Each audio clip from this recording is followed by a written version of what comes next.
안녕하세요. 배신의 장미입니다. 오늘의 사연 시작하겠습니다. 저는 남자친구를 보자마자 첫눈에 반해버렸습니다. 지금은 완전히 고치긴 했는데 제가 똑똑한 사람한테 정말 약한 그런 사람이거든요.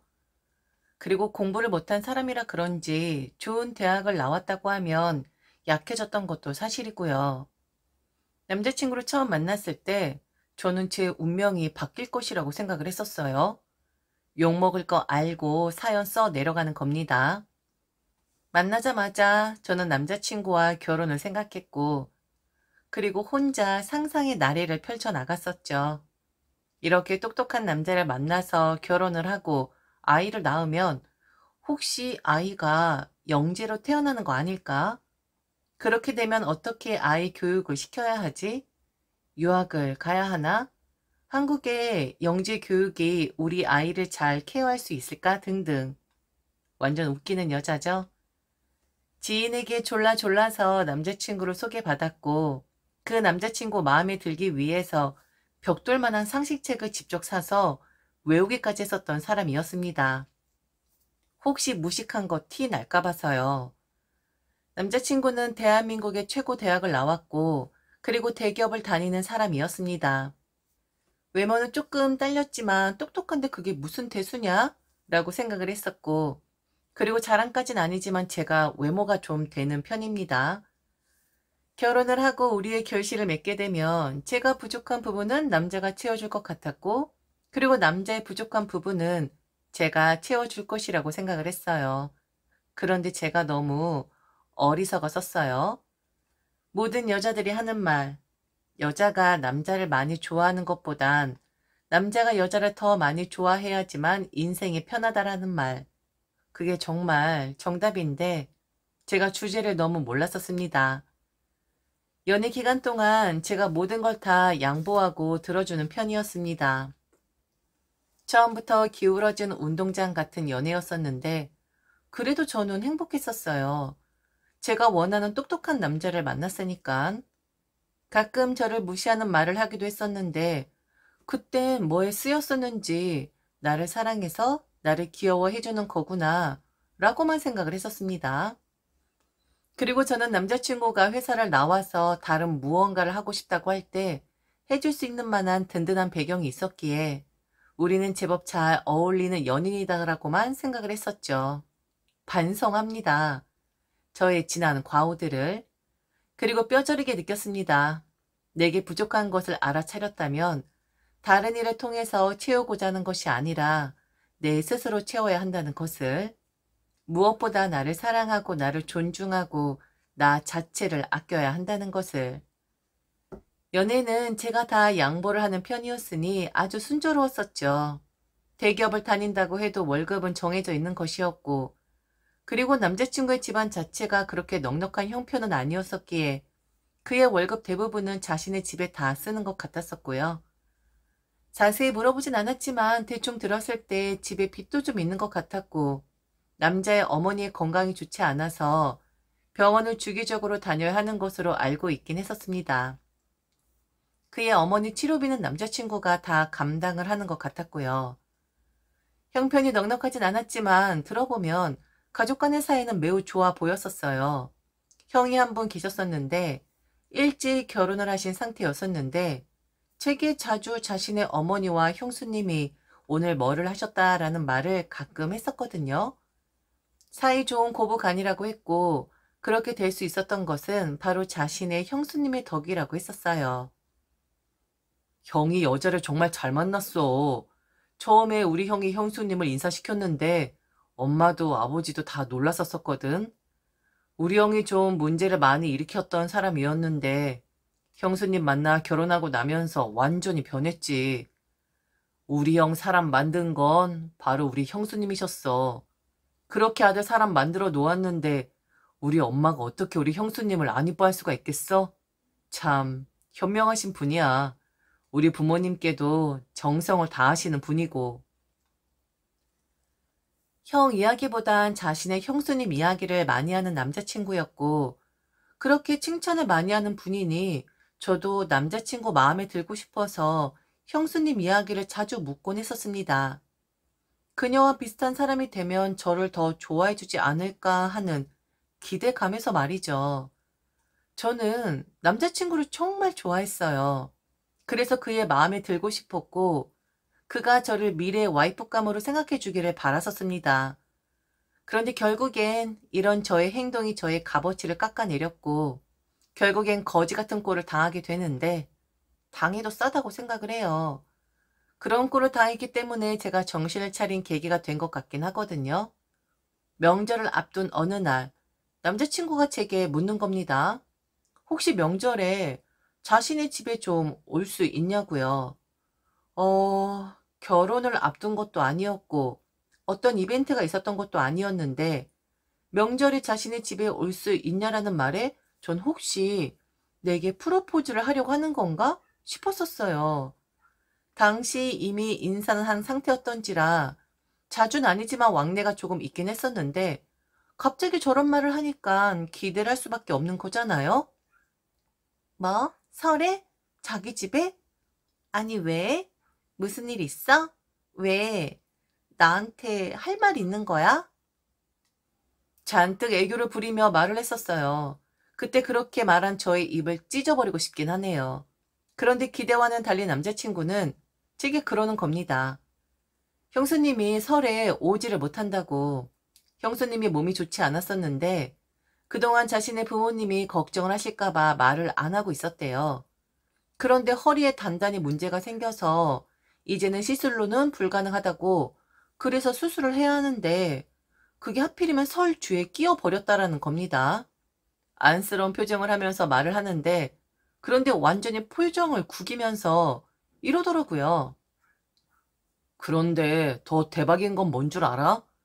우리 형수님이 하시는 말씀이 최대한 빨리 수술을 받아서 아픈 몸을 이끌고 우리 집에 온다라는 거야.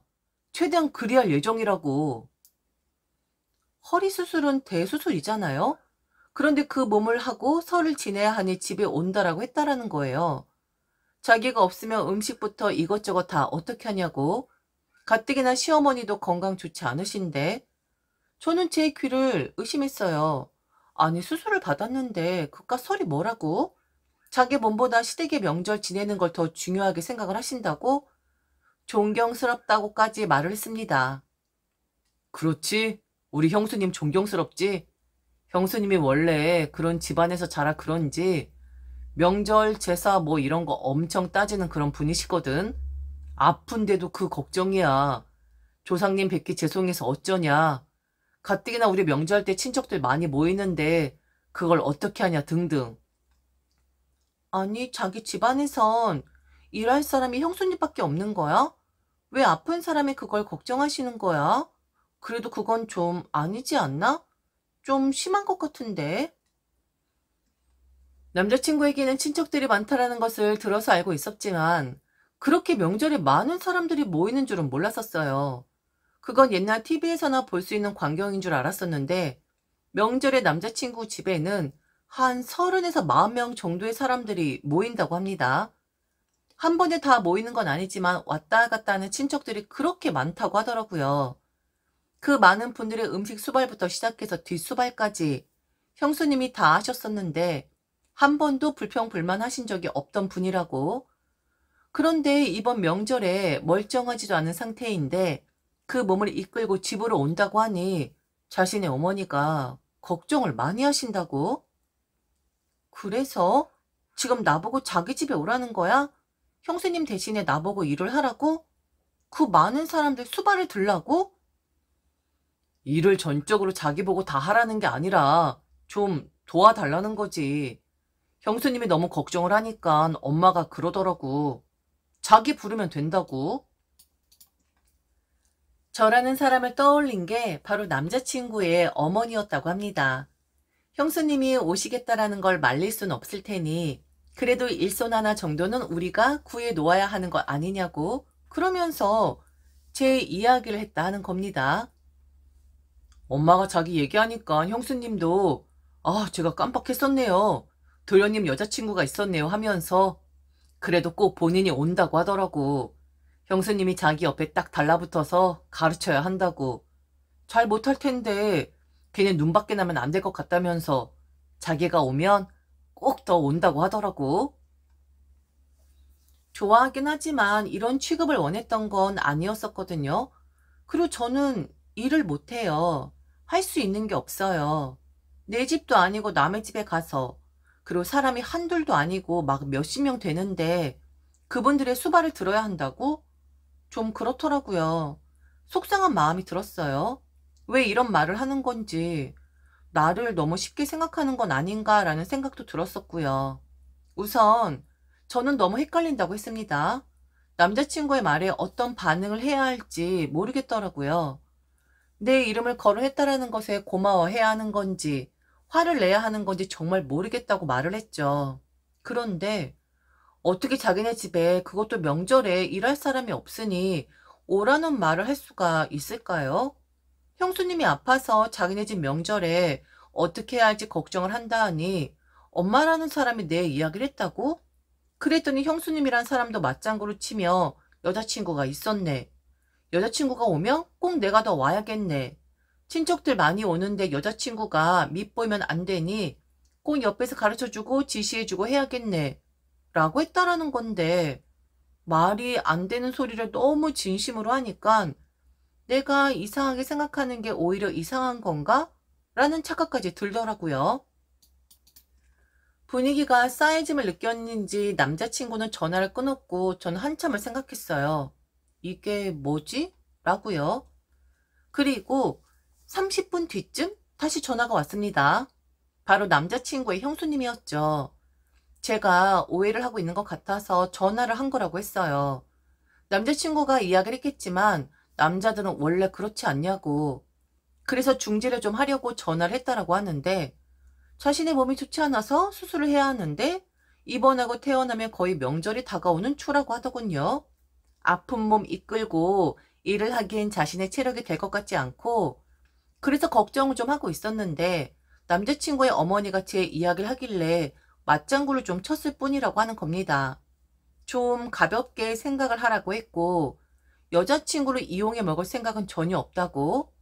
분명히 남자친구가 팩트만 말했을 것 같아 제가 충분히 오해를 할 수 있을 것 같다면서 말을 하는데, 내가 아직 우리 여자친구를 동서로 들인 건 아니지만 나 우리 여자친구 참 좋아라 해. 의지도 많이 하고 싶고, 내가 힘들 때 여자친구 이름이 나온다는 그 사실 하나만으로 힘이 되고, 암튼 그렇더라. 내가 없어도 여자친구가 있구나라는 생각이 들어서. 자기도 온다고 하더라고요. 제가 가는데 당연히 자기가 안 가면 안 되는 거 아니냐고. 그리고 명절에 하루 종일 있으라는 말이 아니고 새벽에 와서 준비할 거 준비하고 나면 점심쯤에 집에 보내줄 거라고 하더라고요. 그러면서 자기가 말을 잘 해주겠다라고 하더군요. 이번 참에 한번 보는 것도 나쁘지 않아. 어차피 우리 도련님이랑 결혼할 거잖아? 결혼해도 어차피 내가 다 하긴 할 건데 미리 봐두는 것도 나쁘지 않지. 만일 여자친구 부모님께 말씀드리기 뭐하면 내가 말씀드릴까? 아마 지각이 있으신 분들이라면 이해를 하실 것 같은데, 어차피 우리 도련님 사이로 드리고 싶어 하시는 분들이잖아. 부모님도 이해해 주실 거야. 당연히 그러실 거야. 미리 보고 미래에 대해 남편 될 사람의 집안이 이런 곳이구나라는 것을 알게 되면 되게 많은 도움이 되는 거라고 했습니다. 손해날 것 하나도 없는 거라고. 모르는 것하고 아는 것하고는 차이가 큰 편이라고 확 깨더라고요. 정신이 바짝 들더군요. 저는 차분하게 남자친구의 형수님께 말씀드렸습니다. 수술 잘 받으세요. 제가 드릴 말씀은 그것밖에 없고요. 지금 중재를 하는 게 아니라 오라는 통보나 다름없는 거잖아요. 드릴 말씀이 없네요. 아픈 분한테 싫은 소리 하는 건 아니라고 배웠거든요. 그리고 바로 전화를 끊어버렸고, 저는 바로 남자친구에게 전화를 걸었습니다. 니네 형수가 우리 부모님이 지각이 있으면 이해를 할 것이라 하더라. 우리 부모님 지각 없어. 그 나도 지각 없고. 나 무식한 거 몰라? 알잖아. 그런데 너 진짜 나쁜 놈이다. 너같이 똑똑한 사람들은 이렇게 교묘하게 사람 이용해 먹나 봐. 하마터면 깜빡 속아 넘어갈 뻔했네. 개똥 같은 소리 짓거리는데, 야, 개소리 그만하고 헤어지자. 뭐 이런 집구석이 다 있어? 근본도 없고 지각도 없고. 니들은 제정신으로 그런 소리를 하는 거니? 개새끼야. 니네 집 남자들은 다 손도 없고 발도 없고 병신들만 모여있냐? 무슨 말이 더 필요한가요? 다 제 탓이죠. 저런 소리 듣게끔 행동한 저의 탓이죠. 너무 제가 편하게만 대해줬고 양보만을 했나 봐요. 자기 형수 아프니까 자기 아프니까 좀 와서 일 좀 도와라. 결국 헤어졌습니다. 그런데 제가 헤어지자고 하니까 다급한 마음이 들었는지 또 저를 잡더라고요. 그때 보이더라고요. 이 남자는 나를 좋아하는 게 아니라 나의 배경을 좋아하는 것이었고 내가 바보같이 굴면 나를 평생 바보 취급할 사람이구나 라는 것을요. 뒤도 안 돌아보고 딱 끊어냈습니다. 이젠 저런 실수 안 합니다. 그리고 지금 만나고 있는 남자는 저를 엄청 좋아해주고 있고요. 그리고 사랑이라는 것은 한쪽 방향에서만 신호를 보내는 것이 아니라 양쪽에서 신호를 다 보내야 한다는 것도 깨닫게 되었고요. 이 점을 깨닫게 해준 부분, 그리고 모자란 저란 사람을 철이 들게끔 해준 건 고마운데 정말 기분 더러운 경험이긴 했었습니다. 지금까지 들어줘서 진심으로 감사합니다. 이상 배신의 장미였습니다.